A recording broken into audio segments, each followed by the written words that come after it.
lot of people look at us as robots who are just out doing a job, but everything we see and do affects us just like it does everybody else. A lot of problems with first responders and veterans is that now we're in a battlefield that's very different. I've lost more friends to suicide than I did in combat, and it really hurts. When you push the human envelope to those maximum extents, physically, psychologically, emotionally, and spiritually, and then you pull that plug, nothing prepares you for the silence. Nothing prepares you for that void. You can't come that close to death without it having some effect on you. I'll never forget my wife telling me, you know, you're not the same Brett that I married. What War Horses does is it puts you in that environment to, in essence, look in the mirror. But that mirror's that horse. And that horse is going to tell you where you're at. You got to relax. You got to calm down. You got to slow your mind down and just think about this one thing, controlling that horse. The first thing we do before we get on a horse, we breathe. Let go of everything. Let go of everything in your head. If I don't let go of everything, I cannot be present with the horse. It's magic. I just started crying. It was the first time in my life that I literally let everything go. Compassion, generosity, love, all of these things trickle back into what it is to be a human being. It's completely changed me.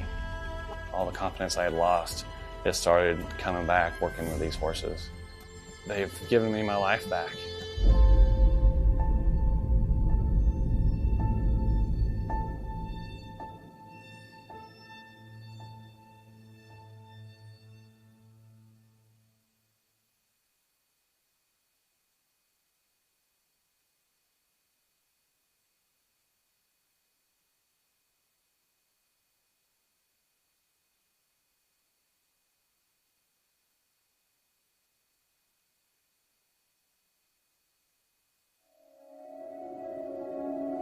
There are many simple things in the world. Shovels. They are all different. Gardening shovel. Unloading shovel. Children's shovel. But there is also a different shovel. We use it when we come to the position. In short time, it helps us dig a trench which saves us from bullets.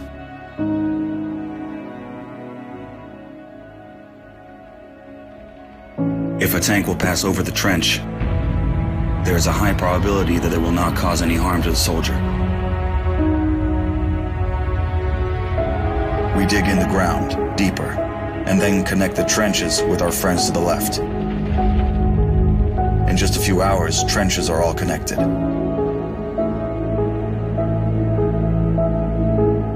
When we do not have an axe, we can use a shovel to cut a loaf of bread. A soldier uses a shovel as a paddle, crossing the wide river under enemy fire. If we run out of ammunition, we will use a shovel again. And then we'll move on.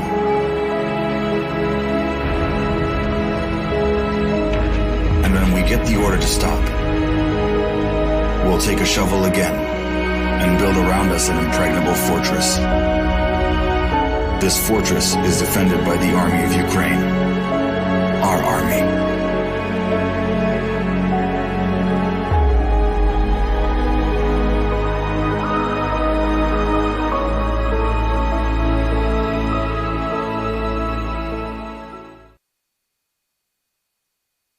WTF Nation Radio. WTF Nation Radio.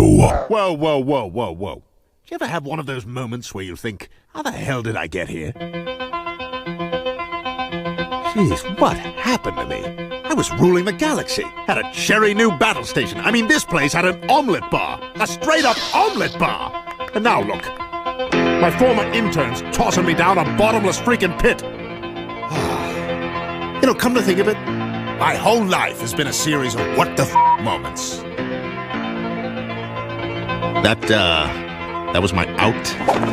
The voice of U.S. Army, WTF Moments. This is WTF Nation Radio. I looked my woman in the eye sockets. I told her straight out. I just said it, man. I said it. I said, bitch, I'm the man of the house. Yeah, you said bitch, though. You called your wife a bitch. Yeah. This is a public service announcement from C.T. Fletcher. I will not contribute to the pussification of a nation. Get your punk ass out there and work for it, motherfucker. Let's roll.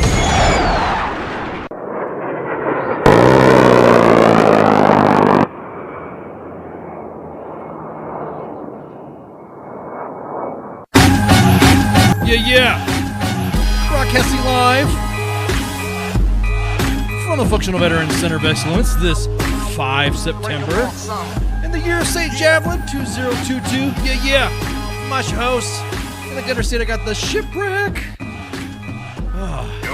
Yo. How was your week? Yeah. It's been kind of slow. It's been kind of just loafing, chilling, talking to people, catching up and stuff like that. I just want to give some shout outs to people that we have tagged on the Facebooks. What do we have tagged? We have Club Grunt Style, Back Unturned Brewery, Long Tab Brewing, all the brewery companies, brewery. I'm even sporting their stuff. Shout out to Long Tab Brewing Company out of San Antonio for being so gracious to me and Doc Dredd while we were out just tearing up the town. To imagine two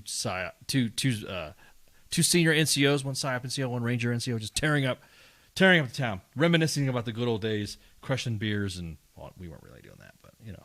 You didn't destroy the town? The town. That combination, you could destroy it. The town welcomed us. We were happy to. It was a fun event, so we'll talk about that event later. But somebody said I was going to sing a high note. I'm not going to sing a high note. I don't want to let my voice to break, and I don't want y'all to have like freaking cats and animals at your doorstep, wondering what the hell that weird ass noise was.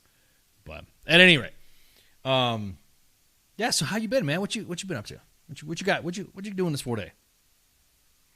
This 4 days just relaxing, taking it easy. Nothing too serious. Actually, not working for a change. What? Oh man, I do appreciate the kind of like lax. Everyone's like, "You doing a show on the 4 day?" I'm like, "Huh? What? 4 day? Shit! It's Labor Day. Are we supposed to be doing shows on 4 days? I don't know. You tell me. How am I coming in? Am I coming in 5 by 5? Do you guys do I need to put a filter for my face for radio? But no, it's just been kind of slow. I didn't really think about it. I'm so used to, when I was in, you'd have your, 4-day weekend. You have a 4-day weekend, right? Unless you got CQ, do you? Unless you got CQ or something like that, or yeah, you're getting ready for a range over the 4 days. So yeah, you just kind of like, I didn't even think about it. Didn't think about it at all. I was like, oh shit, yeah, that's right. We have we don't have a freaking I don't have to worry about being a 4 day. So I'm a little low. This is Sergeant Storm. Oh, okay. Hi, Sergeant Storm. Welcome to WTF Nation Radio's Monday edition. I'm a little low. Well, that's okay. Are we a little low as talk about volume, or are we a little low as talk about the how you doing today? Because if you're not feeling good, then let me know. Glad to help. That makes sense. I don't want to be too loud and peak your speakers and have that pop stuff. So let me see. Let me adjust something right here. It sounds good, man. Do I sound good? Do you sound good? Yeah. Well, you sound your good. Your audio's good. Your video's good. You could use a little filter there to give you a little extra glamour, but they give a little extra glamour. Yeah. Whiskey helps, exactly. What was it? You're a 2. What was it? You're a 2 at 10 and a 10 at 2. Isn't that the club rules? A little low on alcohol. You ain't lying, man. Hell yeah. I partook in some. I had a 4-day weekend. I enjoyed it. What am I gonna fucking do? I'm just I'm just an old man. Just me and Baby Ice just tearing up the town. So, voice and video sound good. Thank you. I appreciate it. All right, I just want to double check. we had some massive updates to some of our systems here, and I'm thinking, holy crap. Kaz sounds like he's calling distance from Moss. No, it's actually Shipwreck, and it's not Kaz. And so, Hey! I'm a little younger.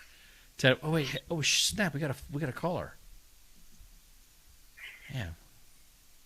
Let's see who it is.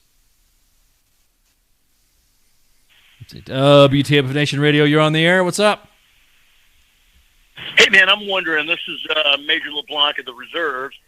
I'm just wondering what your thoughts are on the recruiting challenges they're having now, and how they're going to fix that. We're going to talk about that on Sergeant's Time. That's normally this is the Monday edition. We talk shit about the news, current events, and stuff like that. But we're going to talk about that on Thursday. But I could say right now that it's yeah.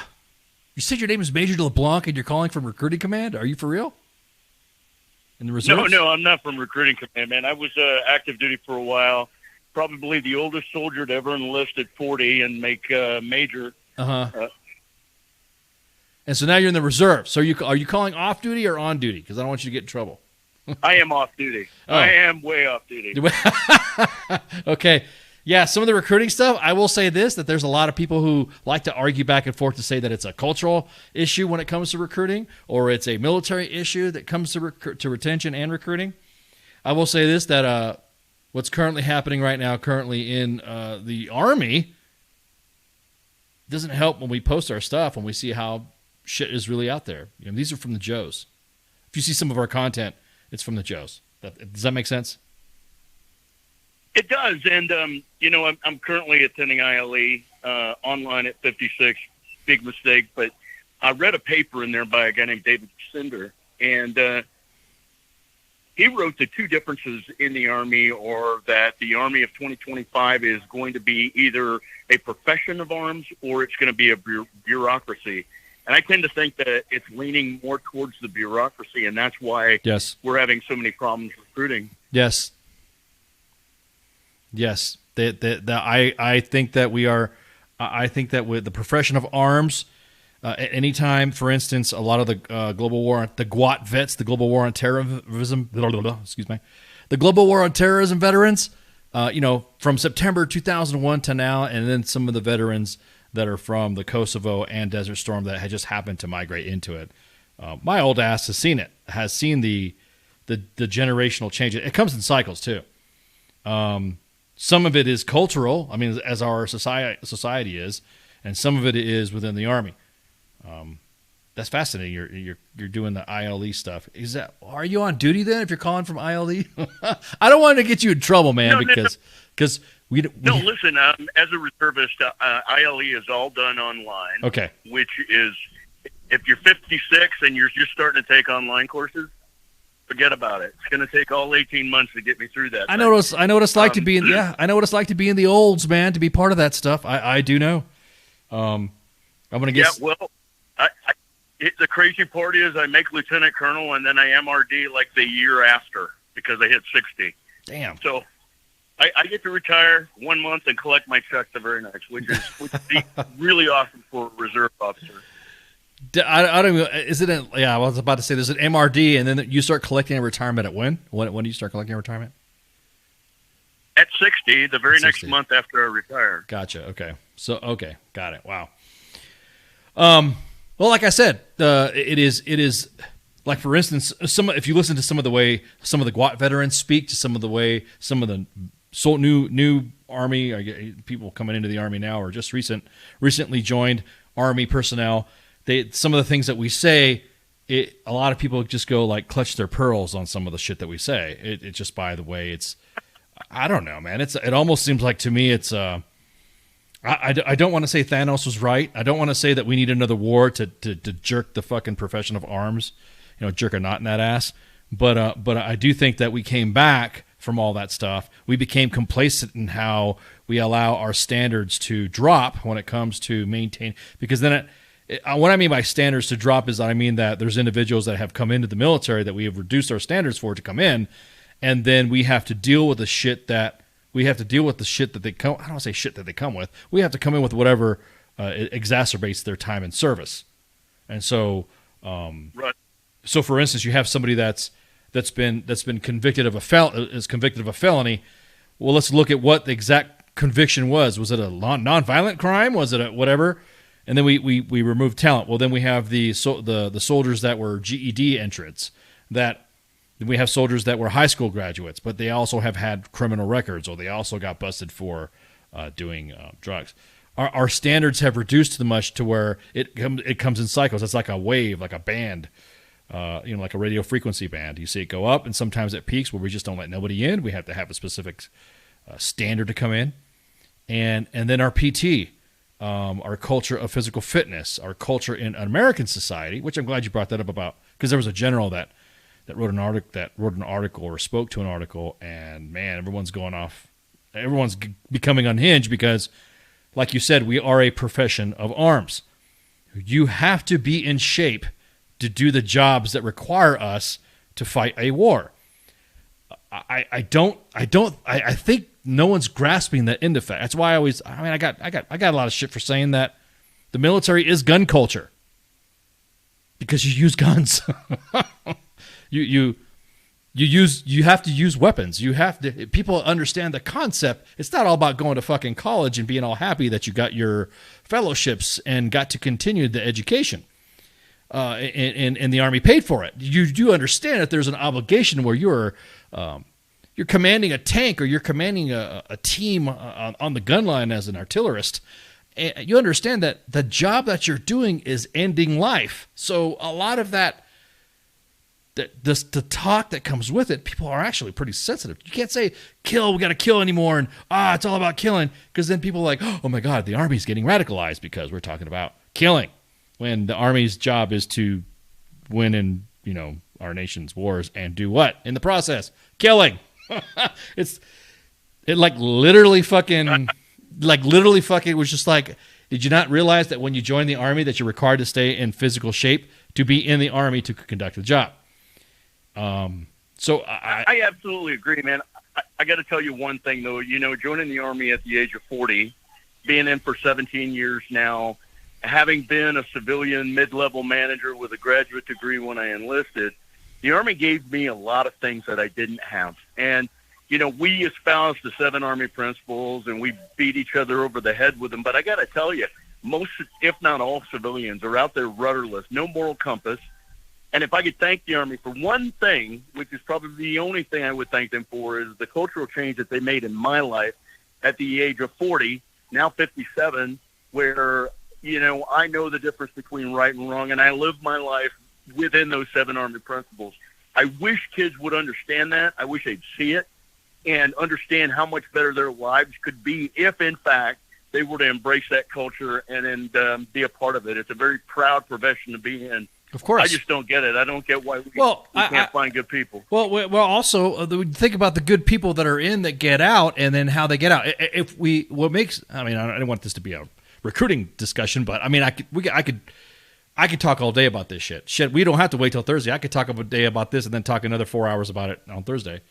The thing is that the Army, to bring you in, is bringing you in. They're enticing you in a lot of things to bring you in. Once you come in, you have to understand the expectation that you will be doing soldier tasks, be in the fucking field, getting dirty, having to do PT because you're required to stay in shape to handle your equipment, yada, yada, yada. Mid-career, what we don't do is because we post everything what mid-career leaders are doing to their soldiers. When you see screenshots of soldiers getting fucking ragged, or you see a CSM or a battalion commander, you see how they're being treated. And then when it comes to soldiers getting out, we fuck that up so bad. When it's time for a soldier to get out, we fuck them so bad. There is not an NTC, JRTC, or JMRC rotation that is so fucking important to where you cannot let that soldier conduct their out processing.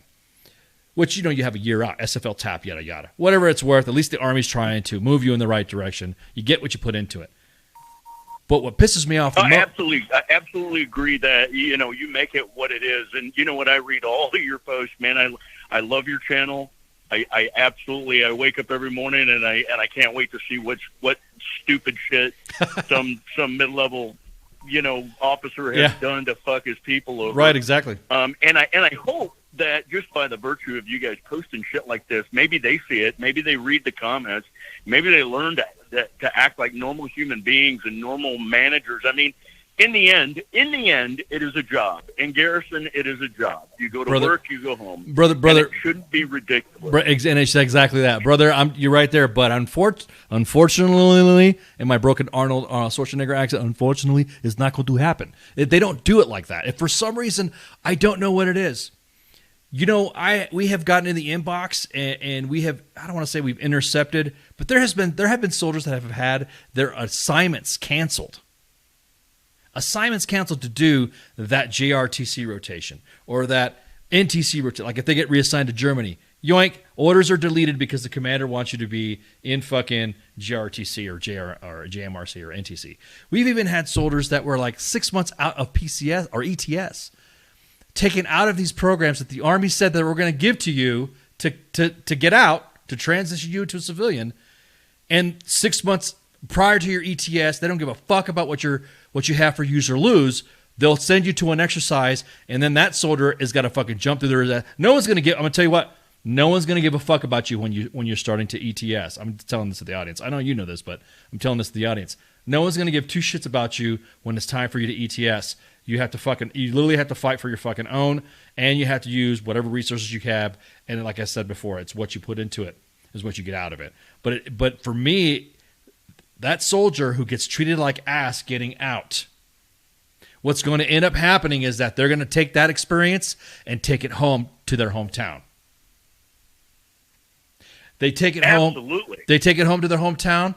Their younger brother, their younger sister are going to see exactly how they were treated when they get out. They're going to see that retirement award come in the mail. They're going to see that ETS award come in the mail. They're going to see all the drama that they put that soldier through just when he wanted to get home, and they're going to tell their version of the story. So you bring up a good point. You wake up in the morning and you see our posts. We've had individuals attack us saying that it's us too. That U.S. Army WTF Moments and WTF Nation Radio are part of the recruiting and part of the retention problem. We are literally fucking highlighting. It's like libs of TikTok. We are literally highlighting what's fucking out there. We didn't create this fucking content. That content is submitted to us via the inbox, and we show everybody this is what your fucking Army's doing. I agree, man. I agree. And listen, I appreciate very much you taking my call. Yeah, no worries, man. My first-time caller. Love your show, man. It is amazing. Love your channel. Appreciate it, man. I hope I make it my next 3 years without falling completely apart, get to retire, and I'll be sure to submit my posts in when I do. Thank you very much. All right, brother. Thanks a lot for calling. Man, that's now shipwreck. You see, I'm all fucking heated up now, bro. That's what it's supposed to be. I want to fight. Let's go on an ice rant now. I was getting ramped up. I had to calm myself. I don't want to be like the current sitting president going. So, you can call at 415-889-8367. If you guys want to jump right in. Just let me fucking take the call from the person, and then we'll call up. I like stacking callers because people get mad when I take answers. But anyways, WTF Nation Radio, you're on the air. What's up? Yeah, my name is John Dreisbeck. I was a sergeant in the Army from 85 until 97. And I just want to kind of talk about my experience when I got out of the Army. Send it. When I left Germany. Go for it. Because there was exactly what you guys were just talking about there is I got to Germany, it was December 21st, and they basically told me that you've got two choices. One, you can sign your documents and just get out of the Army right now and go home to your wife and kids who I hadn't seen in 6 months. Or two, you can wait until the 5th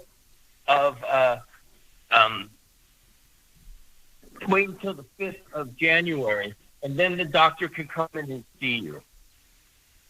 So obviously, I want to go see my wife and kids I hadn't seen in 6 months, who I hadn't seen in 9 months before that because I was in Desert Storm and Desert Shield. Right.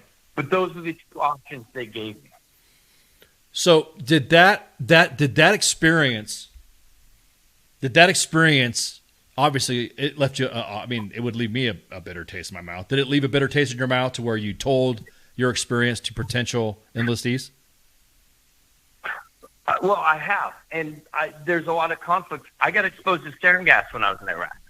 I'm 100% disabled veteran now. It took me 17 years to become 100% disabled, but I've got skin conditions over my entire body. I've got short-term migraine. I got arthritis. I've got a heart failure, congestive heart failure. I've got a defibrillator and a pacemaker. I'm only 54. All this started 20 years ago. I now have to sell my house in Texas and move back to California to hopefully get on the heart transplant list at Stanford. All this because I had a choice to either see my family when I got out in 1991, December 91, or stay there and get a physical. Holy shit. So now you're on a heart transplant list, and now... No. In order to get on a heart transplant list, I got to sell my house, move out to California, go see the doctors out there, get examined by them, and hopefully then they will put me on a heart transplant list. I have to be within, I think it's 500 miles of Stanford, which is where they're going to do the heart transplant at. Holy fuck balls, dude. So, yeah, I've got a little problem with the system of ETSing. Fuck, man. I don't know what to fucking say. I can't say sorry because it wasn't me that did it. I will apologize on the fact that you know what I mean? It's a system. I want people to understand. Yeah, the exactly. system's not right. Okay? I don't blame nobody but me. We all know this. All of us that serve, we know. Freedom ain't free. Okay? We got that. I got that. I understand that. I'm not bitching about it at all. Okay? But when we get back, do something about it. Don't make me choose between my freedom and my family. Exactly. You know what I mean? Yeah, exactly. What unit were you assigned to at that time? I was with the 4th Battalion, 67th Armor, 3rd Armor Division, Friedberg, Germany. Wow. A lot of my brothers are out here on this too, and they've got a lot of issues as well. Did you feel like the PAC fucking act that was just passed or you think that's going to help? With the burn, with the burn act, I don't know because I'm already 100%. Right. So maybe it'll help some of the other people that have these issues. Yeah, I hope it does. Yeah. Fuck, dude. I really hope it does. Man, but, so where, if you don't mind saying, where are you currently at right now? I'm in Fort Worth, Texas. My house is up for sale right now. I got to sell it to move back to the West Coast. Okay, now there's nothing that Texas could do. There's nothing that could happen there. No. The people that do the heart transplants are at Stanford. So that's the place I got to go. That's the place I got to be. And how is this being? This is being taken care of through the VA, though, right? No, this is all taken care of through me. I got to move out there. I got to do this. No, I'm talking about. So the VA was then referred that you needed to have this heart transplant. What was it? Oh yeah. Well, no. If I want to get on the list, if I have a chance to get on the list, I have to be out there. They've already told me that years and years before. Jesus fucking Because Christ. I was in the heart transplant with Stanford Hospital for many years ago, probably 15, 20 years ago. When my heart failed, my ejection fraction went down to 8%. I don't know if you know what injection fraction is, but it's supposed to be up around the 70s to 80s. So I was at the VA hospital for months while they figured this out. So it's been a long, evolving situation with me. Has there anybody that's been able to help you out with this? Have you reached out to any VSOs or anybody like that could? Oh yeah, no. I mean, I'm 100% now. I've got all kinds of different doctors. I'm rated for my skin. I'm rated for my heart. I'm rated for my migraines. All this other stuff. It's just I got to get my stuff out there, and we got to get taken care of. I got to do what I got to do. The only point I'm making on this show is the fact that all this could have been avoided back in not avoided. We could have headed this off back in 1991 when I got to Fort Dix. When I left Frankfurt, Germany in 1991, December of 1991, got to Fort Dix, South Carolina on the 22nd, I believe, of December, and they told me you could either wait here until the 5th of January and not spend time with your family, or you can go home and sign this paperwork and not get your exit physical. And I signed the paperwork. Goddamn, brother. Fuck, dude. So what do you... That's what I'm saying. It's all documentable. I mean, I'm not BSing about anything. No. As far as what's going on now, the VA's doing this for me. I'm not complaining about the VA. Roger. I just have to get out there, do what I got to do for my heart. Okay, but what I'm saying, back in 1991, when I was at Fort Dix, New Jersey, as a sergeant, I just made sergeant in Iraq during Desert Storm. That's when they could have done something for me.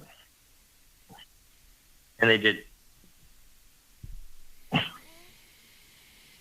Do you have any family members that are going to join the military or have joined the military that know of your experience? Like any friends or brothers, sisters, or Oh, yeah. A lot of people from my unit know my experience. Yeah. I've got quite a few people that know my experience. You know, I haven't been silent about it. They know it. The 3rd Armored Division. I'm part of the 3rd Armored Division. A lot of people there understand about it. Right. So, yes, this isn't a silent thing. But It's not about what's happening to me right now. Right. Okay? It is what it is. It's just, what can we do to help the soldiers in the future when they ETS to not have to deal with it? That's all I'm looking. That's all I'm trying to help with, which is what I'm hearing from your guys as well. Dude, it's infuriating me because you're literally just hitting right fucking fact on other events, on not allowing soldiers to ETS properly, not allowing soldiers to get out properly. It seems like, I think just like how a lot of leaders like to have talked about getting specific things taken out of the chain of command, I think once it's time for you to ETS, you should be completely removed from the chain of command. You shouldn't be fucking touched. Oh man. Right. And there should be a doctor there on the 22nd to give me an exit exam. If not, why are you sending me there? Right. Exactly. All right, man. Fucking hang tough. Keep us posted. Let us know what's going on as shit progresses. Okay. All right, man. Well, I mean, everything from here, it's just going to happen. The only thing the whole point of this call wasn't to complain about what happened in the future and what I'm going through now. No, okay? Exactly. It's what can we do to help these soldiers ETSing now? Correct. When they come out and they give, because I was on a stop loss program, right? Yeah. Where they gave me a choice. The commander signed off, said, all right, we're going to give you, we're going to let you out, because I was supposed to get out February something. I had so many days of leave saved up from my time in Iraq. Mm-hmm. So I just want these kids to realize when they tell you this, it's around the holidays, that there's certain things, certain doctors, certain specialists that aren't going to be there. At least they weren't when I was there in 91. That was a long time ago, brother. But I want to make sure that doesn't happen to them now. That's it. I ain't complaining about anything else. All right, brother. All right, thanks for calling, man. All right. Appreciate it. You have a good one. Thanks for taking my call, my friend. All right, you too, man. Have a good one. All right, bye. Man.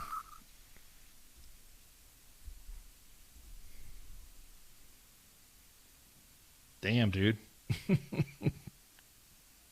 Yeah. Woo.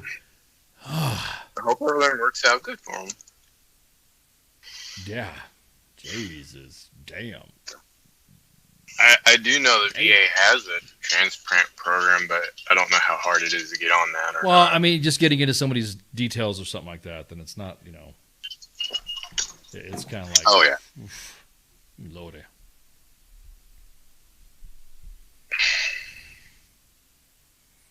I don't know what to say. I'm sure he'll get it going, though. Sounds like he's being proactive for himself, so I'm sure everything will work out for him. Yeah. I mean, but if anything else, it reinforces the fact that when soldiers are fucking ETSing or whatever, you should just leave them the fuck alone.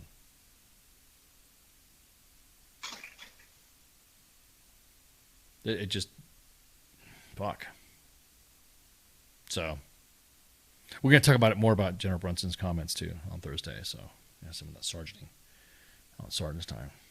But holy crap!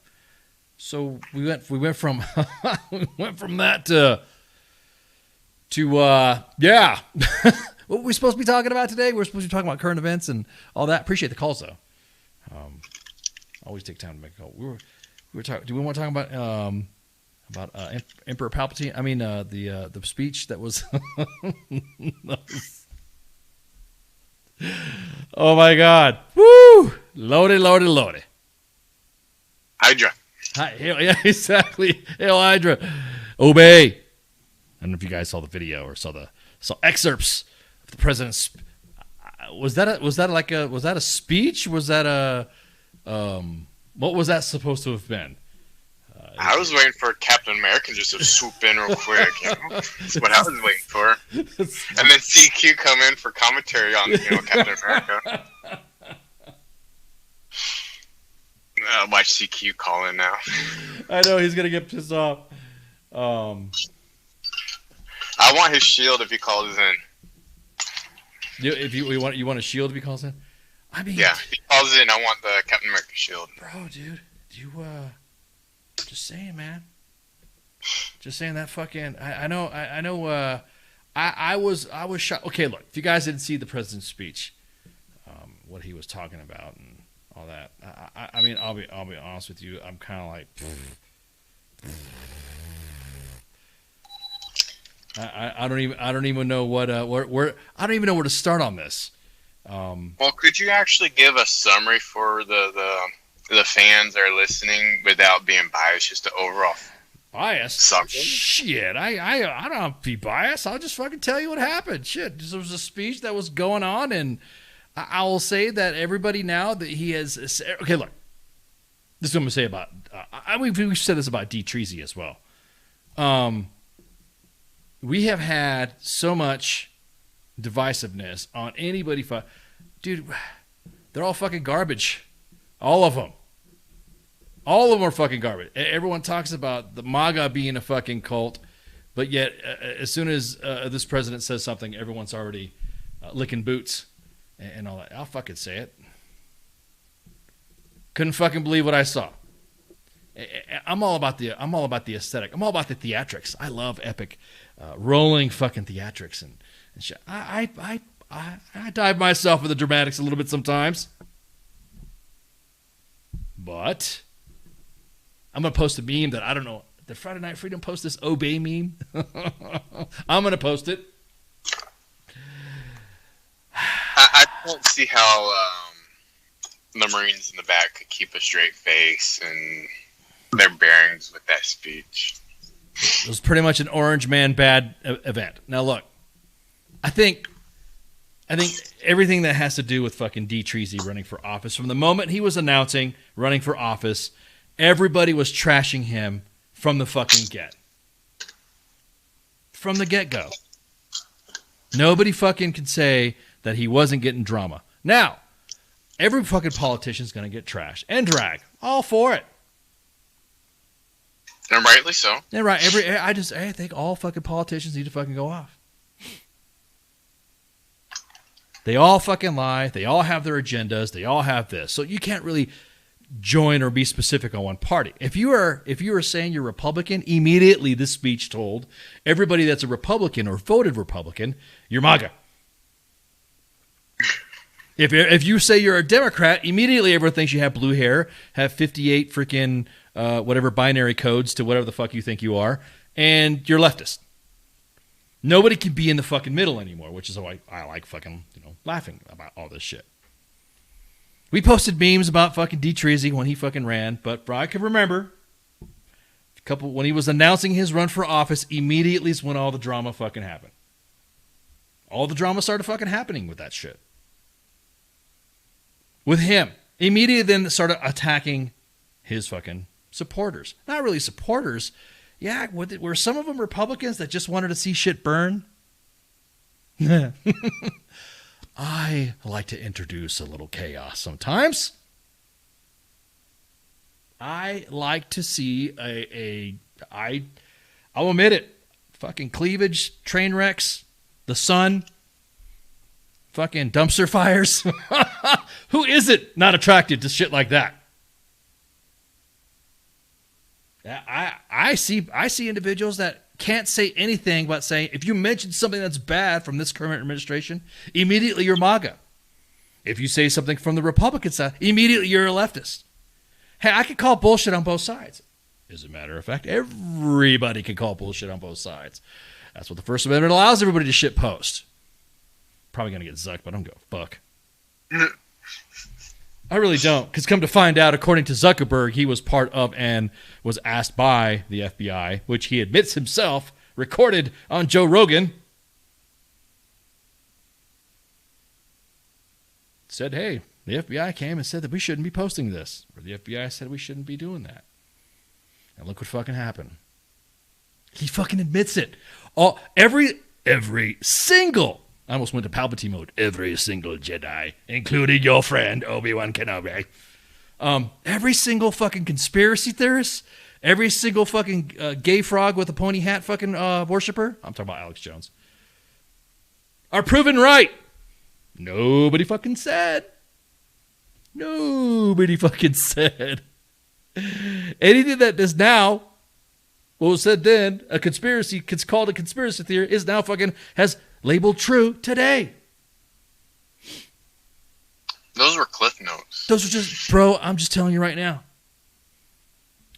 I don't know. I don't know. The beginning of, and I'll be honest with you, the beginning of the speech had me laughing when I watched the replay of it. Because he started, his voice was all like, my fellow Americans. And I expected, execute Order 66. And I expected the fucking scene to change with Commander Cody. Yes, my lord. And then fucking, whoever the fucking Jedi was going to fucking start getting slow. I don't know who. My mind works like that sometimes. The backdrop of this, could you not have had any more reason to now, motherfuckers are just going to have to take a side. What are you fucking going to be considered a MAGA anyways? If you, anytime you make a criticism to this administration, you're going to be called a MAGA. So half the U.S. is MAGA now? I would say probably a little bit more, half the, I guess. Healthy chunk, I guess. Everyone's MAGAs. I was trying to be modest about saying half. Oh, well, I mean, I expected a whole lot of people to say, yeah, you can't be saying that. You can't really be divisive. And then the next day say, to walk it back, saying, I don't think all Trump supporters are extremists or a threat to the country. But then the very thing is fucking, the very next day or very next hour, his fucking press secretary is all talking. Everyone's MAGA. If you ask a question about where the money is going for Ukraine, you're a MAGA. If you ask about where this money is going or how are we going to pay the student debt stuff, it's MAGA. If you ask about where the hell fucking the guest lists for all of fucking Epstein shit, it's MAGA.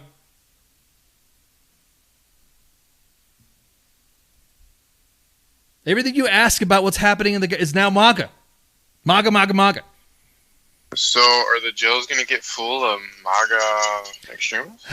I don't know. I just feel that if you vote for a specific party and you start immediately saying that if you vote for the opposite party, that is considered a legitimate, whether you want to fucking bullshit politics or not. If you sports bar, if you ask if Joe shit his pants this morning, it's MAGA. It's almost like how you hate vets now. That's my new sarcastic fucking comeback for everything. Well, you don't drink Tecate? You're MAGA. You don't drink stocky milk coffee or coffee Bustelo? You're MAGA. Everything's MAGA now. Have taken that fucking, that's taken the meaning of what an extremist or being a racist or being whatever divisive whatever. It's like it's now a joke. You in that fucking conference, in that speech, just turned a bunch of moderates and centrists to the right. You honestly fucking think? And you see pundits on CNN, which I'm Epstein is MAGA. If you believe in Take America First, it's MAGA. I think we need to go ahead and discuss and talk to some of our veteran rappers and start talking about it's MAGA. Forward well. Yeah, own a WTF Bubba's t-shirt, you're MAGA. Listen to WTF Nation Radio and WTF Bubba's, you're MAGA.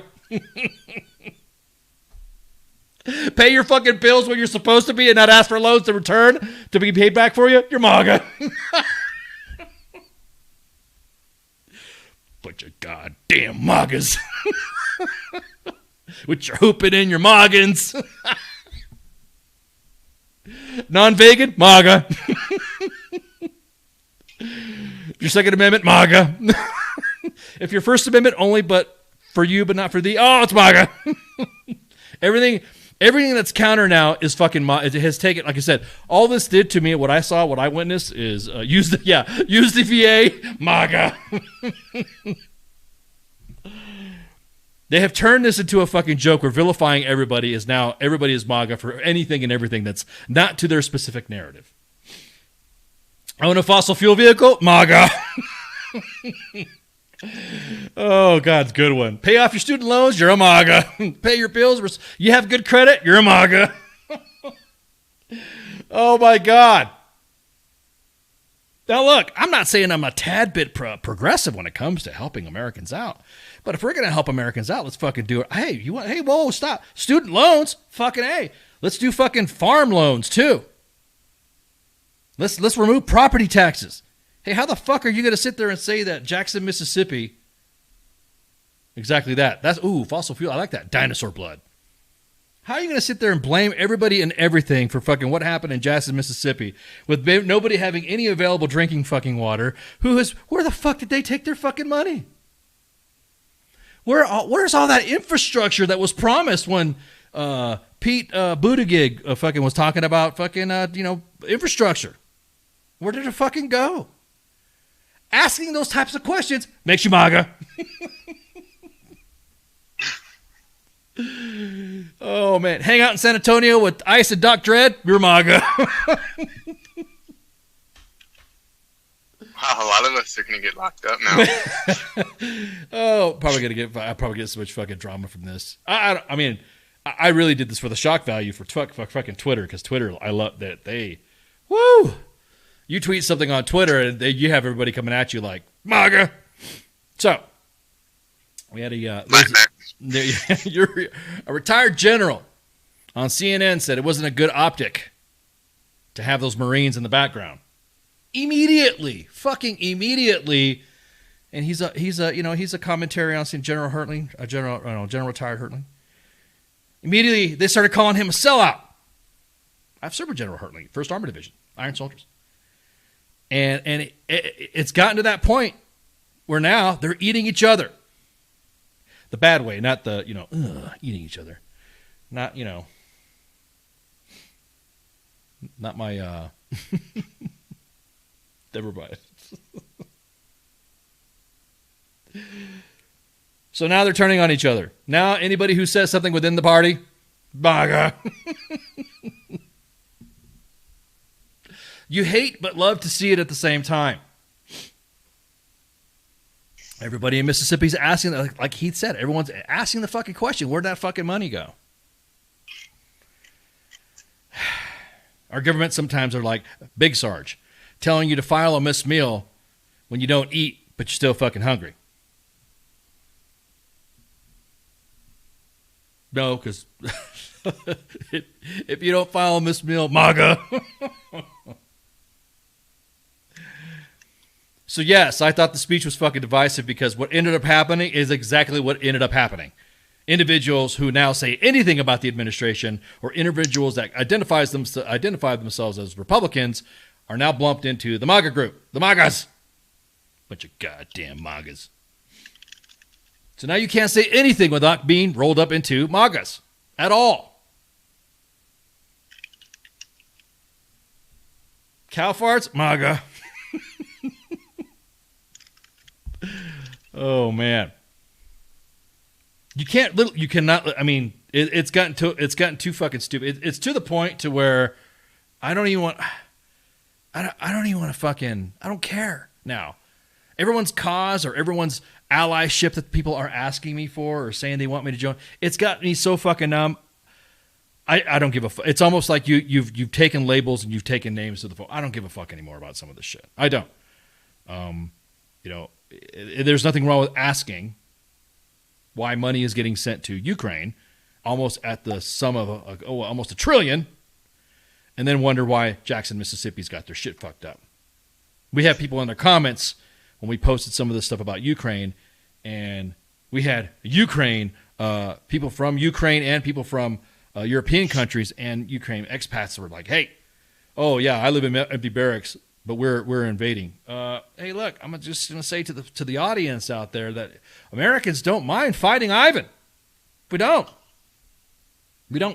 Man, it's like fucking. Why did this fucking happen after I fucking retired? I wanted to fucking fight Ivan, during the Red Dawn time shit. Can't you get like re-enlisted for special duty with special skill sets? Denied. I tried it. You gonna get some strings pulled? Denied. No matter what life scenario you bring to anybody. Anyways, we just talked about the. No, I've seen people get called back in because of special skill sets. Well, yeah, but those are volunteer recalls though. Complain about the barracks mold, MAGA.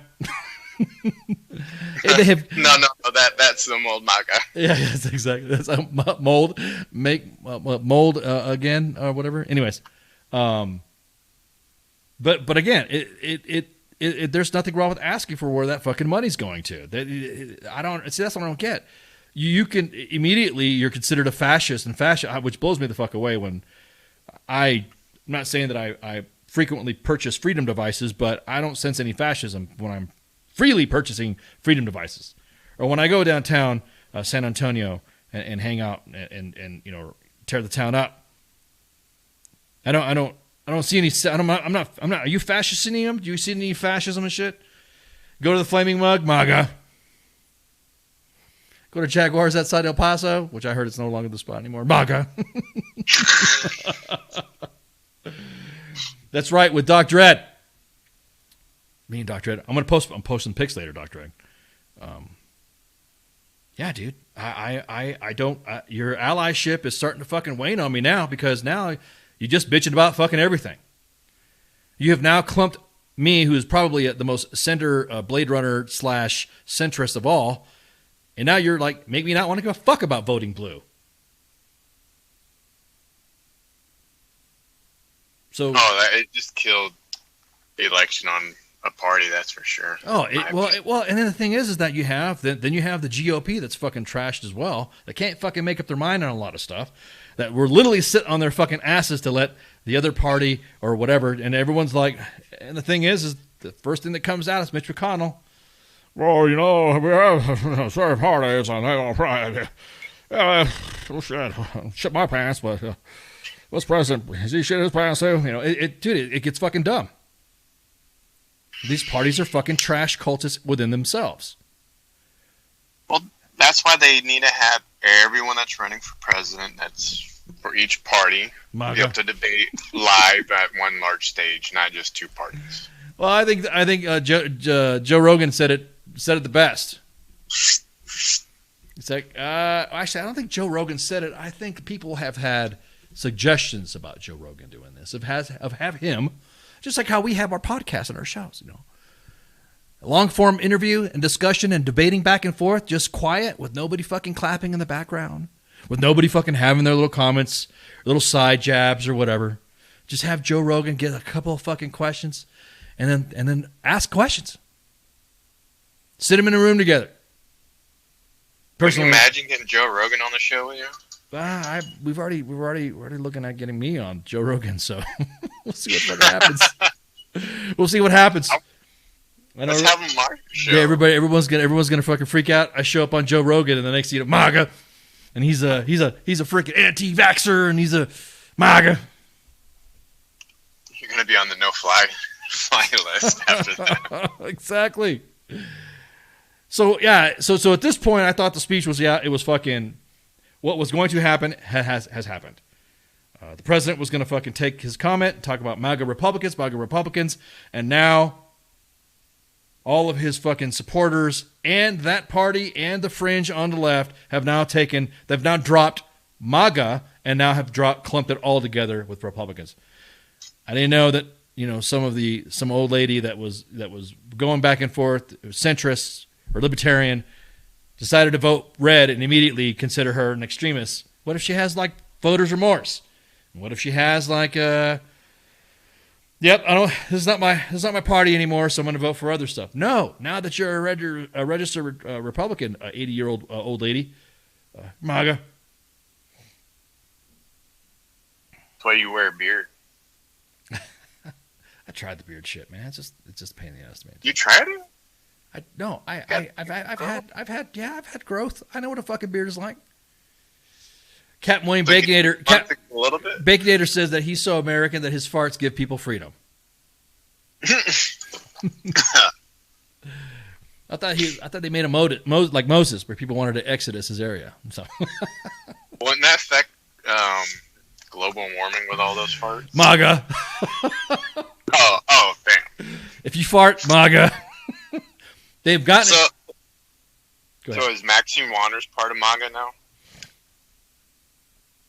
I don't know. That's what I'm saying. General Hertling made a comment and an observation saying that wasn't a good optic for the Marines to be back there, and they calling him a sellout. They're calling him MAGA. Oh, now you're MAGA.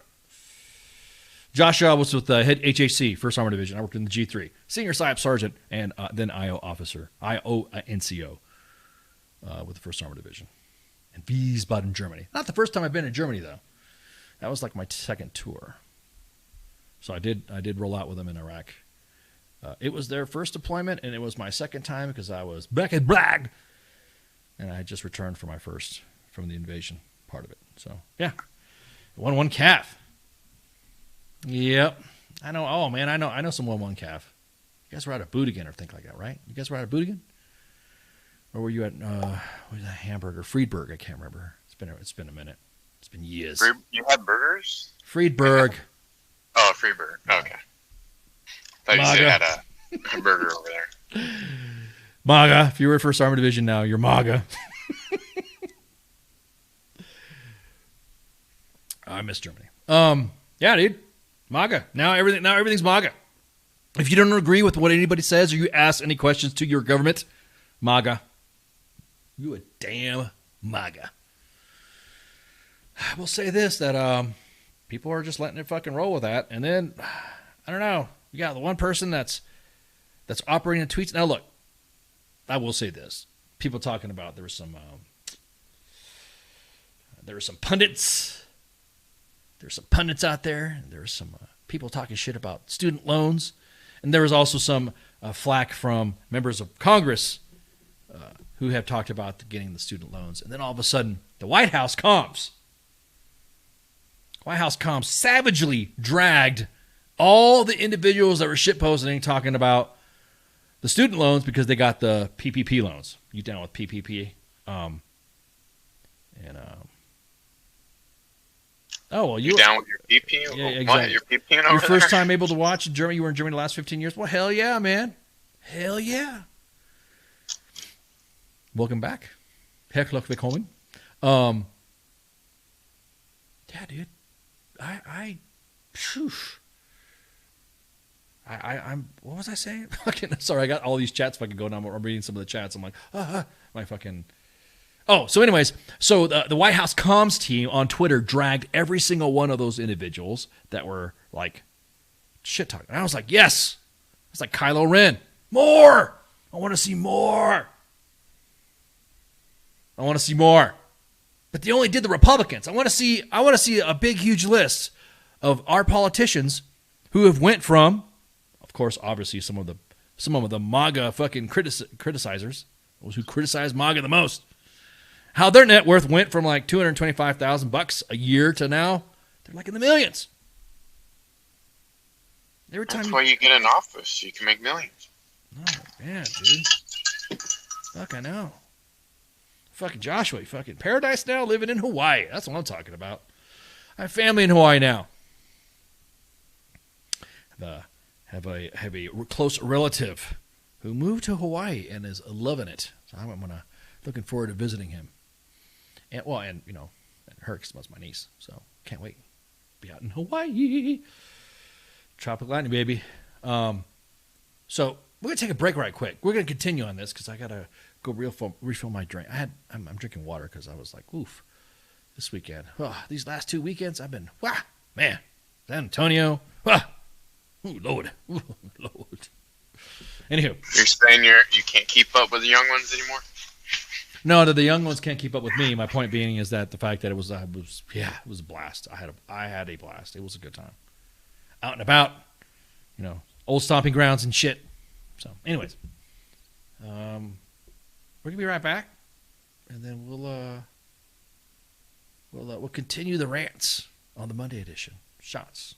WTF Nation Radio. WTF Nation Radio. Take it from me, Ice. You can't just float around space not caring about stuff forever. The voice of U.S. Army. WTF Moments. This is WTF Nation Radio. Shit in the bag, Pogue.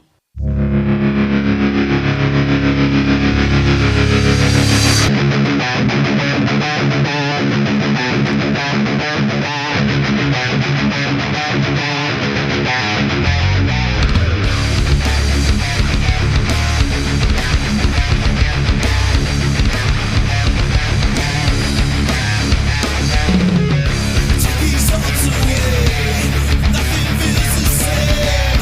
Let it all be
I am here determined to stop this future atrocity. This station is now the ultimate power in the universe.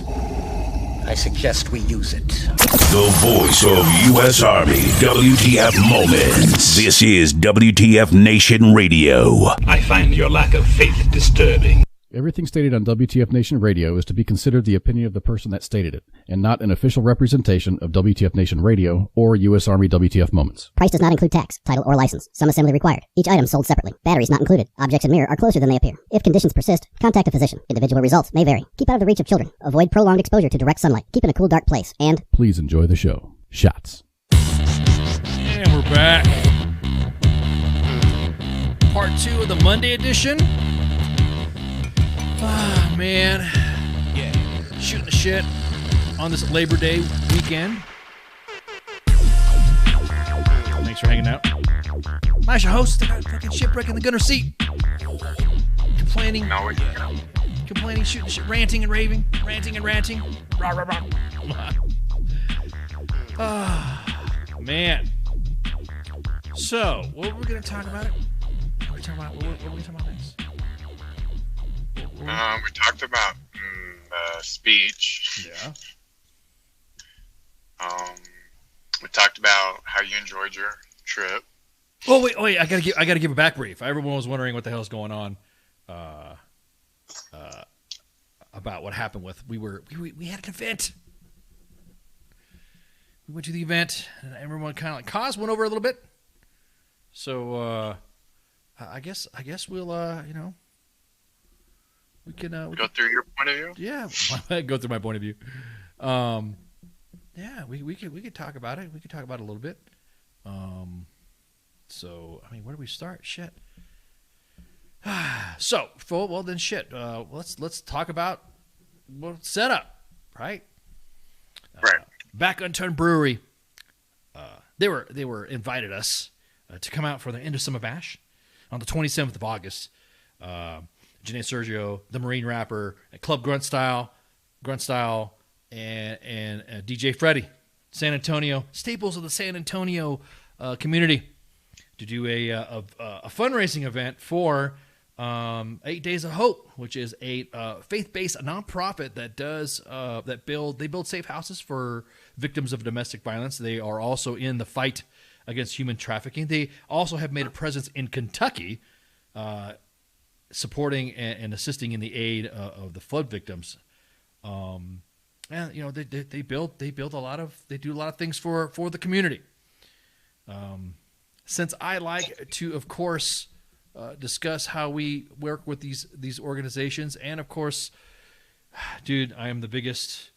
I all about fighting, fighting and bringing awareness of domestic violence. There's some dudes out there that need to get their fucking asses handled when it comes to anybody that does that. Anybody, I'm telling you, man, beating wives, beating. To me, it's just like, I can go in so many words. I can say a lot. I've known people personally that have gone through domestic violence situations, and it's a fucking you feel so fucking hopeless. Also, because certain states have the most fucked up domestic violence laws that actually protect the perpetrator more than they protect the victim.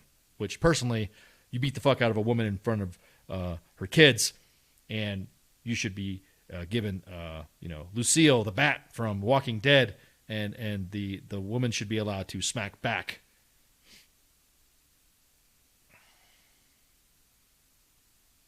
What the hell? Do not change the subject to beaten wives and beaten anyone when you can't even address the 6 people in the fucking room, you fucking cunt of a retard. No way. Am I really getting... Get him off the channel, right? Man, you see the violence that's coming. You see the speech? Oh man, Michelle's pissed. Michelle's upset. Men that do domestic violence. That's also you're gonna get people hit listening to this. Damn. Michelle's pissed. Michelle in the comments is already fucking going off on me. Damn. You're going to get more people hit listening to this. Nah, man, fuck that. not going to sit there and hide behind some bullshit like that because you think people are going to get hit. People need to be aware about fucking domestic violence. People need to be aware about fucking human trafficking. MAGA. No, gentlemen, I'm very sorry. You are going to get more young women and young ladies hit. I'm going to tell you what. If bringing fucking awareness to domestic violence is going to get more women hit, I don't fucking think you know the picture. Every situation in the domestic violence situation has specific nuances to it and complexities to it that you just don't fucking understand.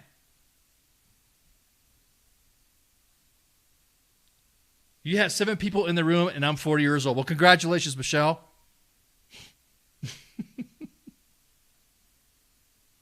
Fuck you, and then your fucking channel. No, I'm actually take that back. Thank you very much for your channel. There's 8 people listening now, and I hope they're all women. Please don't talk about domestic violence. Well, just for that, Michelle, I'm talking about fucking domestic violence.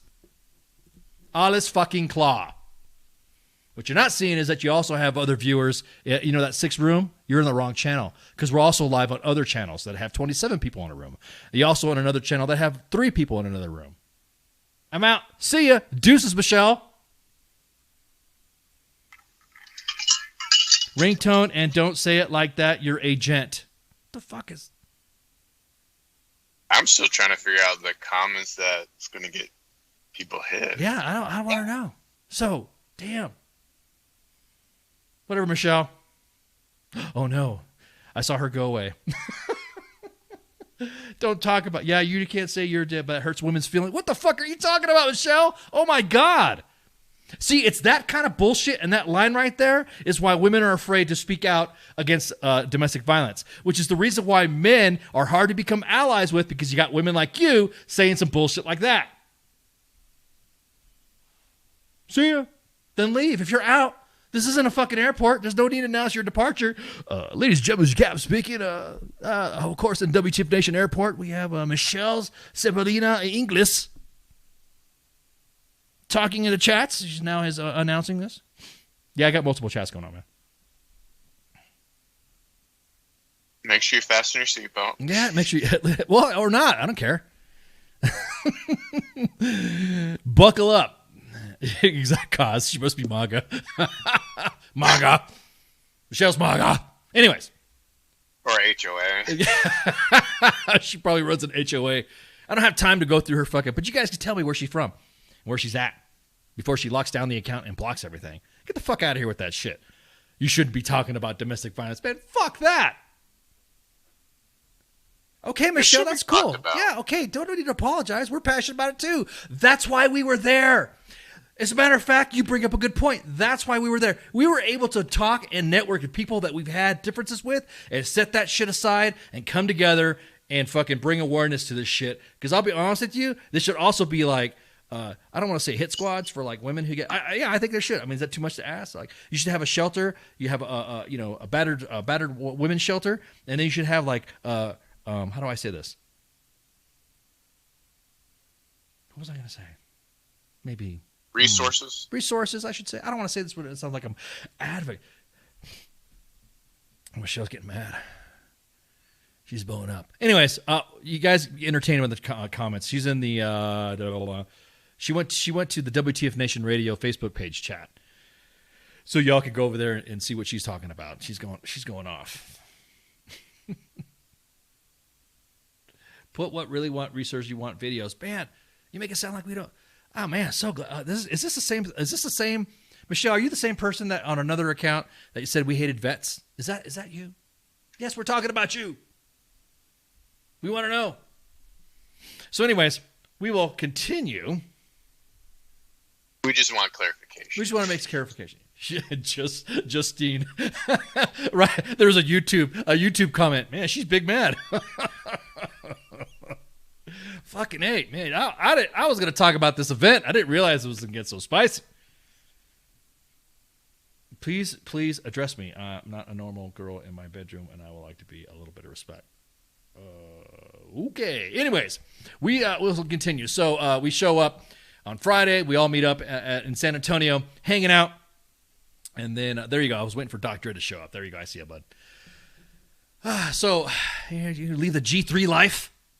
Shit, as soon as we show up, we see Back on Turn. We show up a little early because, of course, we're being early. We're a little bit earlier than normal, and they were setting up. So we decided to set up, and I know you guys are breaking balls on me, saying that I went into what was it? What was the prop said? Prop said I went to S3 Sergeant Major mode, and we immediately started setting up shit. Yeah, you were doing that, and I was in the AC. Yeah, you were in the AC. Yeah, in the AC. Well, actually, so there's me and Kaz setting up, and then we went to work. We started meeting and greeting peeps, and we went to all around the tentage, and discussed with people, hey, what's going on, and then of course it was you that said, hey, we should hey, I got some stickers. We made some stickers. So we had some stickers made, and we posted it up on Back on Turn's freezer, where every time there's an event or there's groups that come by and they want to put their slaps up there, then we put the slaps. There you go. Well, and there's tons of stickers on that. Yeah, there's I got it up right now. There you go. We put it up there. We put the slaps some up there. If they ever try to take those slaps down, we use only the finest in sticker material. Good luck on getting those off. Good luck getting them down, right? Great time. We even, like I said, broke bread with other organizations. Back on Turn, of course, invited us out. So we had Janae Sergio, who gave her speech. You posted it on the main page on Saturday, and then got some good food. And then I think, oh yeah, exactly that. I think we all, we lost about 20 pounds, sweating so much that we gained it all back in a beer and good food. Such awesome chow. We even, like I said, broke bread with Club Grunt Style. We even had Grunt Style. I said it again, Grunt Style and Club Grunt Style. Sarah representing Grunt Style. And I even, we had like, hey, you want some stickers? And we'll do that. I even got a Grunt Style t-shirt. Oh yeah, those are nice t-shirts. Yeah, we got some t-shirts. It was an exchange of gifts. It was breaking bread. That's what I'm talking about. It was a good deal. It was pretty freaking cool. She's probably rocking them out on her car. Well, there were some attempts, but she's a Marine veteran. She should probably kick your ass. She's good peeps. So shout out to Club Grunt Style and Grunt Style for coming out, and thank you, Sarah, for the hospitality. And we were basically tent mates in the same spots. And then there we go. Google to see some return to normalcy. Yeah, I need one. Which one? Long tab? Oh, there's a story behind that. There's a story behind that. Hang in there. So the event was happening on Saturday. Janae Sergio was speaking, and throughout the time, it fluctuated. There's sometimes there's like maybe 5 people there, and then it would grow to like 30, 40 people showing up, and then it went down to another 10 people. It was back and forth, and then we even had what was the San Antonio soccer team that showed up, and they were showing off their Copa Tejas. There you go. So shout out to the San Antonio soccer team for hanging out and drinking and breaking bread with us. I mean, tell you what, it was a good freaking event. DJ Freddy was providing the tunes. There we go. Good tunes, by the way. Yeah, great tunes. I mean, it was a good time. I had a great time. Freddy's a good dude. And as you can see, yes, we were sweating that bad. It was that fucking hot. Did you see how he moved the speakers back though during that event? Because it was so hot, he had to shade them because they were shutting down. Exactly, it was so hot that his sound equipment was freaking, was literally freaking. It was bad. It was humid and it was hot, and he had the speakers out in the sun, and they started like, I know, Sweaty Ice and Sweaty Freddy.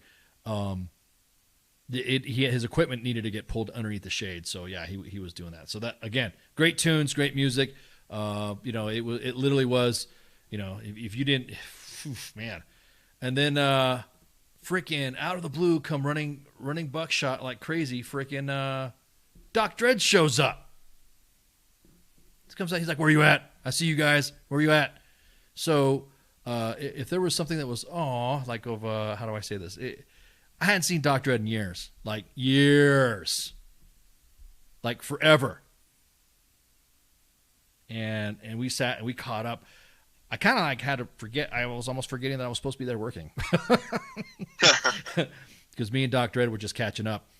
And then... it was good to meet him. Great guy. Oh, man, Michelle, dude, you're oh, man.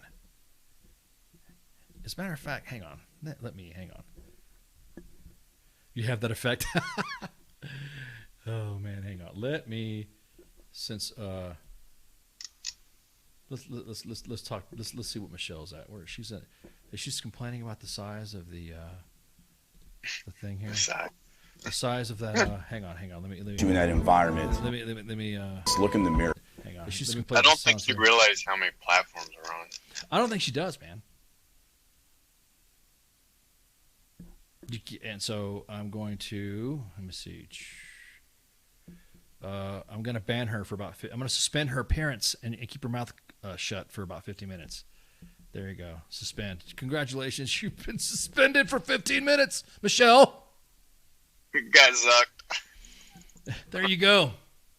But you go to the other comments, try to go on the other ones. If you look at all the comments by Michelle on the on the radio page, she has been suspended because all she's doing is just trashing everybody. Calling everybody fucking names. Having drama. What was I saying? So you'll be right back. If you go to WTF Nation Radio's Facebook page, you'll see where it says comment removed by moderator. Bam! It was Darth Ice. Every single comment.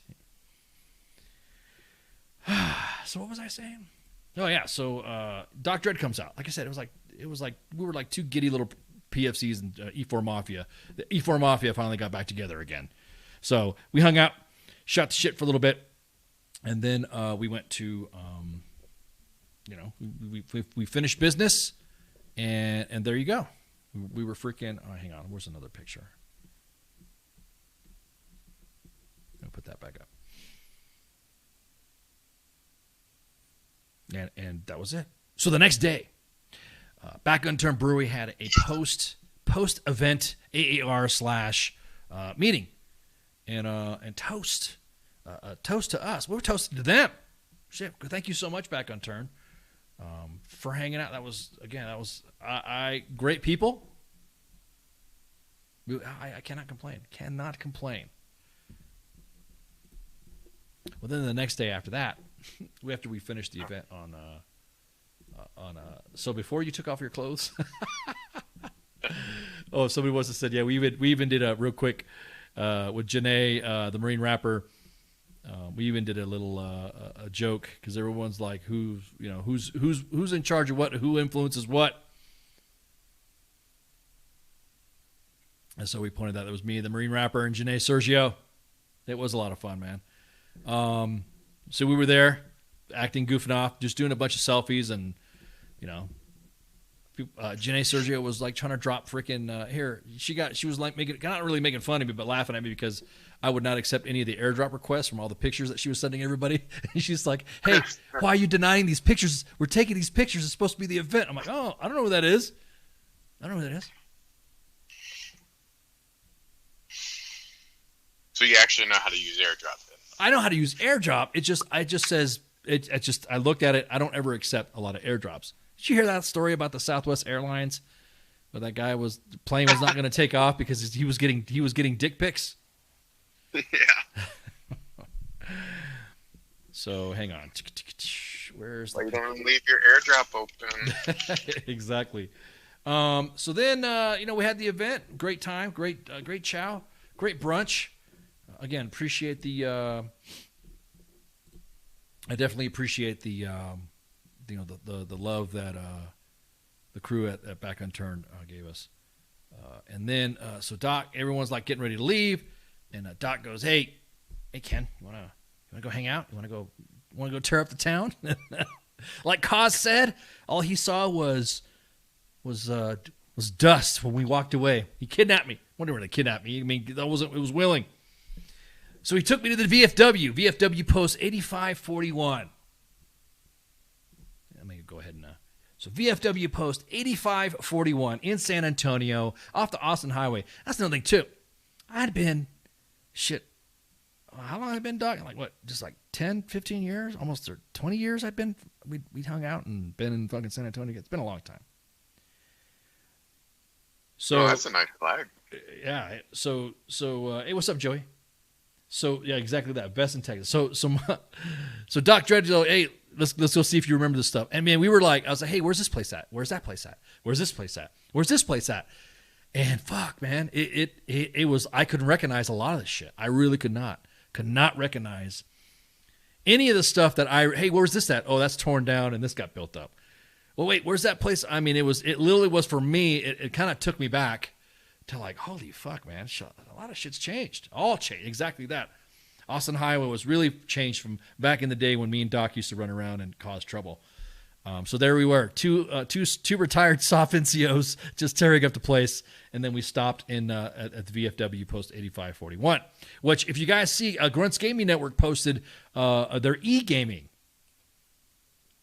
They got an e-gaming little freaking pod right there in their fucking facility. Went in there, toured, hung out with some great veterans. I mean, bro, it was awesome. It was, I don't know, I felt home. It felt like, it was like felt being at home. Freaking,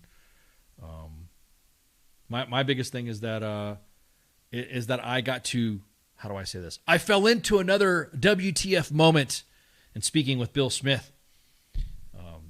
And we're going to, there's going to be some follow up with the VFW post 8541, and Doc knows what I'm talking about, and then we will definitely keep you guys posted.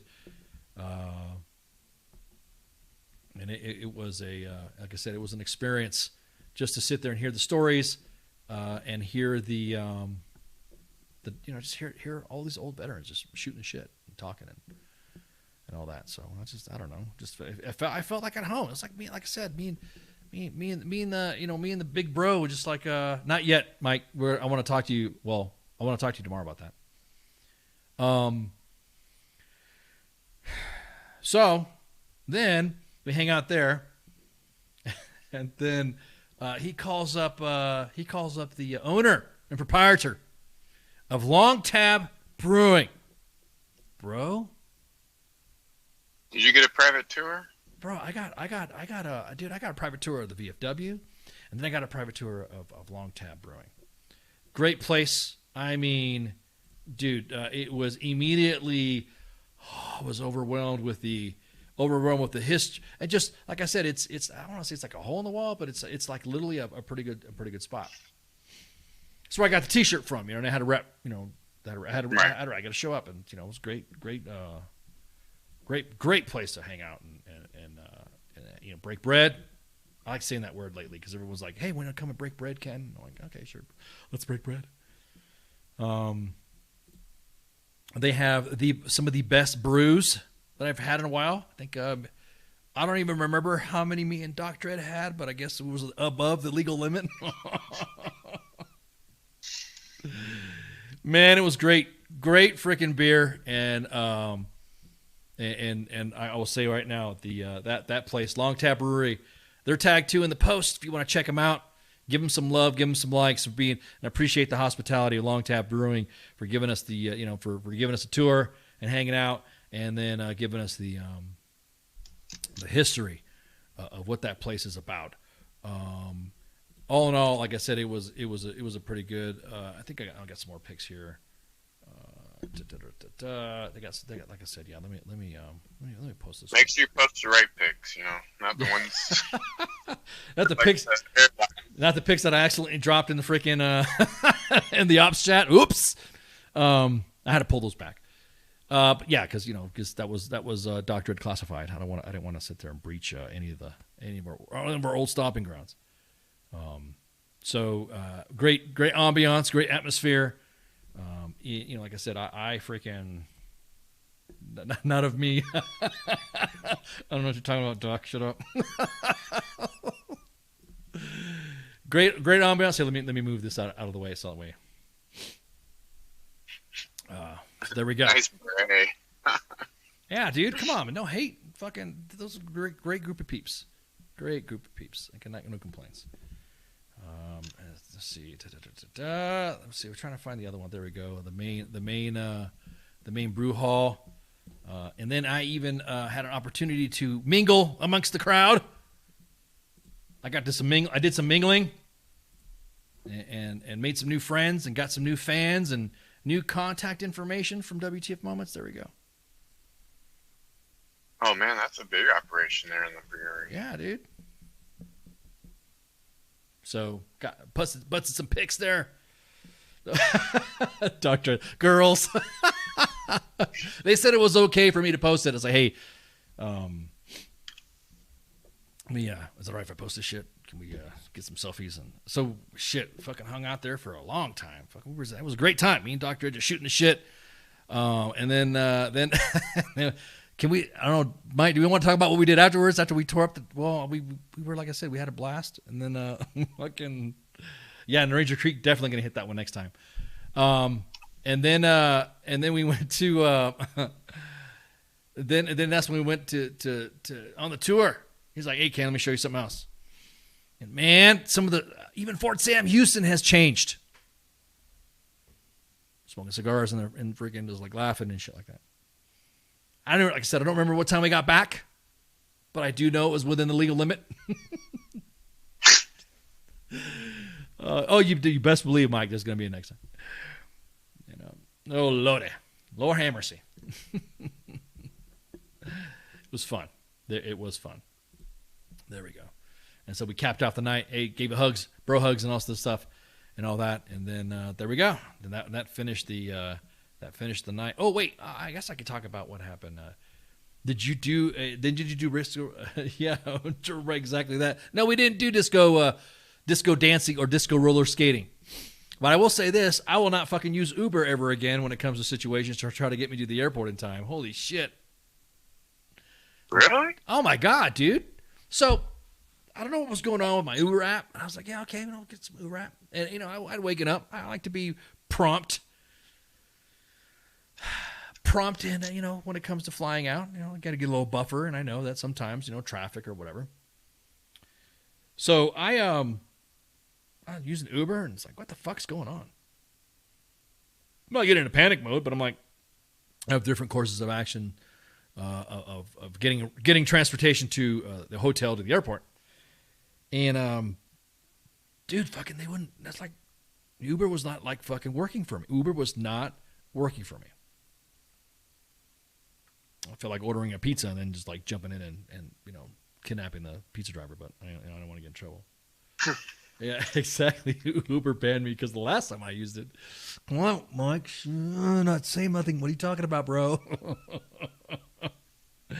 And so then all of a sudden, out of the blue, direct into my veins, into my memory, all I remember is remembering Dr. Ed.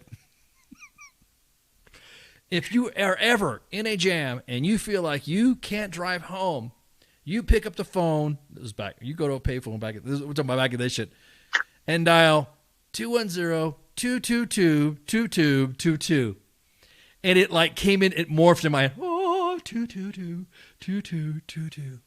Does that number still work? It still works. Really? I hit it up. I was like, this can't fucking no fucking way. So I fucking dialed up. It's all automated now. Please state your name. Ken. No. Where are you getting picked up from? The Riverwalk. Oh, okay. And we will be there and whatever. And I was like, fuck, man. They didn't respond. I don't know what's going on. So I hit Doc. And I was like, hey, bro, I need a ride to the airport. I don't know what the fuck's going on. Ride's fucking sucking. Exactly that when in first start mode. And and then I fucking no shit. Knows as soon as Dr. Ed says, hey, I'm showing up. I'll be there in a sec. The fucking taxi place calls me back and says, we will be there in 6 minutes. And I'm like, whoa. I called them back. I'm like, oh, shit. Hey, I'm good. I got a ride. Okay, thank you. Next time, dial the number again and say your pickup time or where you're at, and listen to the menu. I'm like, I even said to the cab, I was like, I can't believe you guys after all these years are still working. It's awesome. So again, exactly that. It's a long weekend safety brief right there. Here we have 2 senior NCOs tearing up the town. And again, thanks, Mike. Appreciate it, brother. It was a good time. So next time we we'll definitely, next events, there's other events being planned and considered for more WTF Nation Radio, U.S. Army WTF Moment visits in San Antonio. And then, or maybe just any, yeah, exactly that. No, I just remember that used to be the common phrase, the common script. If you feel that you are not able to get a ride or you've had too much to drink, dial 210-2222. And I was like, no fucking way, it's not gonna fucking work. No fucking way. Well, if there's any more plans and events in San Antonio to go to, I might not be going there. So, now tell us what happened with your experience. You said you had a what the hell experience yourself. Yeah, a great time. Had fun. Enjoyed the heat. Saturday was a great event. And then, the next morning waked up and didn't want to leave San Antonio, apparently. In a nutshell. But get on the road, get about an hour and a half out of San Antonio. Not saying what direction, but just an hour and a half out of San Antonio, and car breaks down. Side of the road. And it's a brand new vehicle, less than, 16,000 miles on it per se. And called for a truck driver, and about 3 hours later they show up. And then had to drive back to well, let me go back. So got the wife and kids with me, right? Right. And Love's or Stripes or gas station wasn't too far away, just 3 miles, right? 3 miles back. I never skipped lay day, so I'm good, right? So I run to the gas station, get the stuff, and run back. And got the kids, some water and treats to hold us over. But then we get the tow truck to take us back to San Antonio. And I get there, about 7:30, 8 o'clock, and decided I need to get a car rental. So I have to drive on the other side of San Antonio. It seemed like an hour there, an hour back. Finally get back and get a hotel room, and this is around 10, 11 o'clock. And got to feed the kids and the wife and all of that. And they're like, oh, we got to school tomorrow, so we can get the kids home right away. So we get the kids off and about with the wife. They go to get to school, and then I stay behind because I got to deal with the dealership the next day. You know how that goes. Right. And so I stayed up until 6 o'clock in the morning waiting for them to get home because I can't sleep. You know how that is. You can't sleep until your loved ones are home. And then wake up an hour later, get to the dealership, and then they say, oh, we can't see your car until Wednesday. And I'm like, you got to be shitting me. Right, dude. Holy shit. Yeah. So I had just a diagnosis, tell me what's wrong, how long I'm going to wait to get it repaired so I can make plans to go home or stay another day or whatever. So I had to go all the way up their chain of command, so to speak, to the owners of the dealership. And they got it checked out and happened to get it fixed the same day, and I was able to head back home. What was it? Yeah. What was the issue? It was a fuel control modulator. You believe that shit? What was it, like a fucking recall that needed to happen, or it just went out? Was it? No, it just went out. No recall, no nothing. It's still under warranty, thank God. There was no recall on it, and it was just, I guess, a freak of nature, electronics go out, or just a bad part from the dealership. I don't know. If it's a recall, they might be recalling it later down the road if they see too many issues with it, maybe. Right. But I never heard about that. So, so from your return from the end of the event, from let me take that back. From the start of your trip to the end of your trip, how long were you on the road out doing this bullshit? Oh, shit. So we left at San Antonio at 3:30, and I officially did not get home until the next day at 8 o'clock at night. It was Tuesday night when I got home, actually. Tuesday night. Yeah, it was about 8 o'clock Tuesday night. What kind of vehicle do you have? If you don't mind saying. Tahoe, man. Oh, Tahoe. Chevy Tahoe. Yeah. So it was a Chevy Tahoe. You hear that, Chevy? GM? Today's Chevrolet? Doc Dredd says... I never had issues with the vehicle before. And everyone I know has always had no issues with it, Everyone says a Ford is always rolling down the side of the road, but...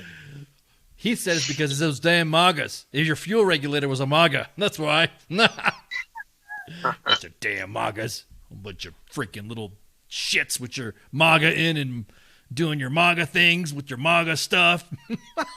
That explains a lot. I'm on that list. So Are we? We were probably all on that list just for talking about MAGAs. Anyways, let me scroll through some paperwork here. Blah, blah, blah. MAGA gas guzzler, which is pinche MAGA. Anda pues. Is that, you say that in Spanish or something like that? Anda pues, pinche MAGA. Los pinche MAGAs. Anda pues. No me mames. No mames. Pinche MAGAs. Oh, man. Well, I will say it was great meeting your family too, bro. I appreciate that. Oh, yeah. I appreciate them for coming out as well, supporting us. Again, this is a Labor Day show. Not really much scheduled. We're gonna get some more stuff. We got working with guests, emails catching up. I like the fall. This is Halloween. I like fucking Halloween, man. Halloween's fucking awesome. I love fucking Halloween. Oh, yeah. Autumn time. Especially when you're in the deep within the mountain complex. Just the weather's nice. It's like fucking tolerable and shit. Just like Kaz said, I had to adjust myself to be at such low altitude. I didn't know what to do. It was fun. It was fun. Great. It was great meeting you too, brother. It was great meeting everybody. It was fun seeing. Finally. Yeah, everyone meeting together. Yeah. Right. Exactly. Again, shout out to Back on Turn Brewery. Shout out to Long Tab Brewing. Shout out to Club Grunt Style and Grunt Style. Again, breaking bread. Hope, like I said, here's to a new future. See what's going on. See what's happening with that. I come back inundated with a ton of emails and a ton of projects to get started on, and I can't wait. There's some rumor in the pop culture front of things happening that I'm pretty sure CQ will let it out. There's a reboot of Warehouse 13 being campaigned for. I can't wait. I want to see that. Oh yeah, sign me up for that one. I know exactly right. Eddie McClintock will probably come back and talk about us. We also talked about the Scott Mann. He's been all, like I said. Have you seen him on the news lately? That's pretty cool. No, weird shit, real shit. Exactly, not weird shit. Real shit going on. If you guys watched the She-Hulk series, I'll be honest with you. I kind of. No, I haven't. A lot of people are getting pissed off at this, and I'll use this as a preview and a precursor to the drama of Pop Culture Warrior. That not drama to Pop Culture Warrior, but I think that a lot of individuals that are used to not reading comics don't understand source material from actual comics. And so me being a nerd, and I'm proud to say that I am, exactly that, right, Doc? She's hot. If you understood the source material to She-Hulk, you would totally get the series. It'd be understandable to the series. Then you go, okay. She-Hulk is like that. She in the source material. We were going back and forth and making he's a She-Hulk costume. but some of the source material, people freaking out over She-Hulk and why it's not getting good reviews. Well, I mean, I'll be honest with you, it's a different look and a different takeoff on how the MCU normally is. I like that outward. I like change. I don't want it to seem like it's been a just giant, MCU hump fest over the same fucking characters all the time. And introducing She-Hulk to her own source material, I think, is great. It's refreshing. I like it. Like Doc Dredd said, she's hot. Ugh, She-Hulk. She-Hulk. Oh. I give her a stinger. Maybe we should get her to come on the show. We'll get. I know. CQ is working back there. It's just we gets on here. Oh man, if she comes on the show, if She-Hulk comes on, whoa, Lordy, She-Hulk. Rings of Power. What about Rings of Power? Well, it Rings of Power beats the shit out of the new Game of Thrones thing. I'll be honest with you. I because I haven't read Tolkien in a long time. And I was starting to watch Game of Thrones, so it's not really a big deal for me. But I will say that the Rings of Power thing is kind of cool, because I read Lord of the Rings back in the day, back when I was young. Saw the original animated, the very first one. And I don't know why everyone's giving drama to it. It's okay. It's not. I mean, every series is going to start off slow. Every series is going to start off an introduction to whatever. A lot of people saying this woke shit. I fucking hate that term, fucking woke. MAGA. It's like saying MAGA. It's like on the other side.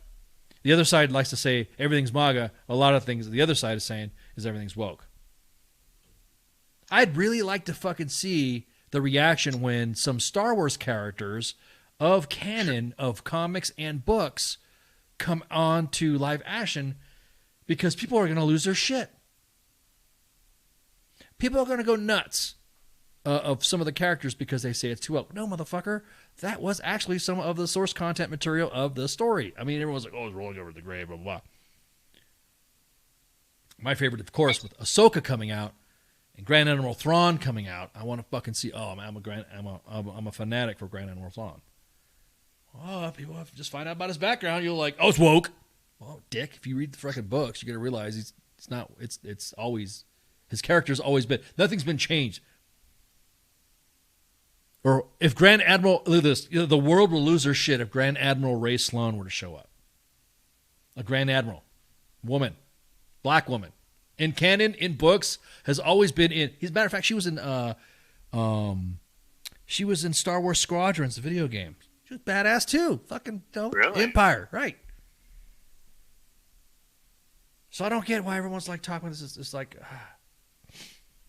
people are complaining because either never read the source material or just want a word for word adaptation. I know exactly that. It's hard. Yeah, exactly. Everyone. Yeah, everyone's like, no shit. Yeah, she is. She is in canon. She's in one of the key. Grand Admiral Ray Sloan rescued Darth Vader and the Emperor from a rebel saboteur, which is why I hope Andor covers that, and I hope Ahsoka covers that. So it's like, fuck, dude. Oh, it's just because it's woke. No, dude, fuck. Sorry, we're only supposed to have us. People can still read. Yeah, well, that's why the comic book adaptations for those that need pictures.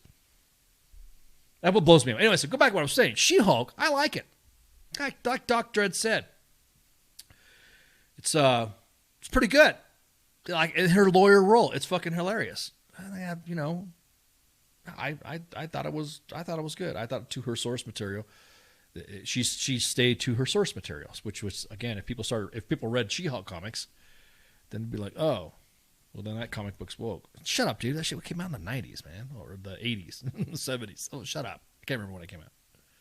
But so that's just a little discussion, maybe a little fragment that we could talk about, or CQ and Radar tomorrow on Pop Culture Warrior, and then Wednesday, of course, is no show. Thursday, Sarge's Time. We're gonna be talking about the recruiting stuff, and then Friday Night Free Tom. So, yeah. So, again, guys, thank you so much for hanging out and shooting the shit with us on this Labor Day. I was going to do a show. There was nothing special. I was just like, okay, I'll do a show Monday. It's Monday. So I figure everyone else on their 4-day weekends are hanging out. Did Michelle come back? Oh, hang on. Let me see. Is she still suspended? Yeah, she's still removed.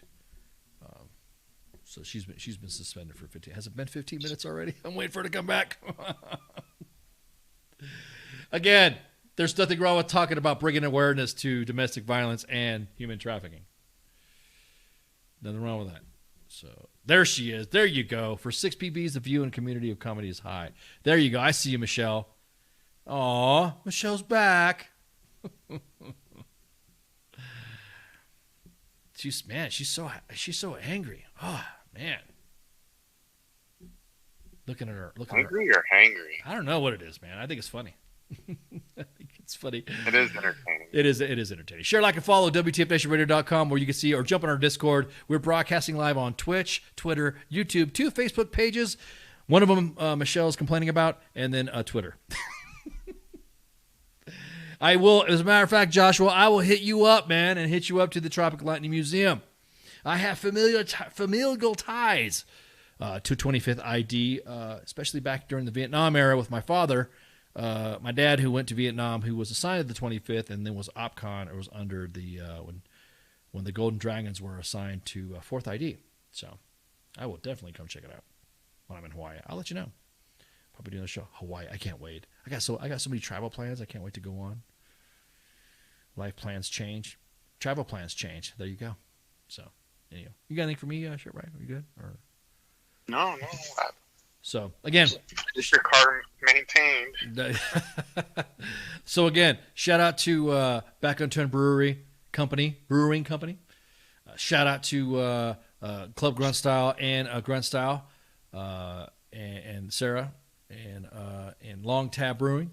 Thank you guys for your hospitality for our visit to San Antonio. And, hey, we'll fucking can't wait to, do some more shit. So, with that, night, shots. Hey, this is SEAC retired John Wayne Troxel. You're listening to WTF Nation Radio, the station of choice for all of the badass MFers on the planet. The voice of U.S. Army, WTF Moments. This is WTF Nation Radio. Everything stated on WTF Nation Radio is to be considered the opinion of the person that stated it, and not an official representation of WTF Nation Radio or U.S. Army WTF Moments. Price does not include tax, title, or license. Some assembly required. Each item sold separately. Batteries not included. Objects in mirror are closer than they appear. If conditions persist, contact a physician. Individual results may vary. Keep out of the reach of children. Avoid prolonged exposure to direct sunlight. Keep in a cool, dark place. And please enjoy the show. Shots. How the dynamics of the group work, and then you're going to come down to the stables and you'll start working with the horses, and it's nothing mandatory. Like our first session, we got out here and we just started grooming a horse. Patrick showed us how to groom a horse, and it was just fun. And as we're grooming a horse, we're telling our story. You get to see somebody. Я батько. Я молодший брат.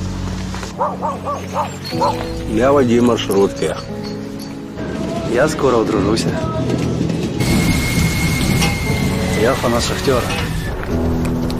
Начальник отдела продаж. Я прораб. Я программист. Я свидетель на свадьбе. Борщица. Дядя Юра, таксист. Я вчитель фізкультури. Я студент-геолог. У мене своя фірма. Я кращий друг зі школи. Я сусід, який завжди стукає по батареї. Я єдиний син.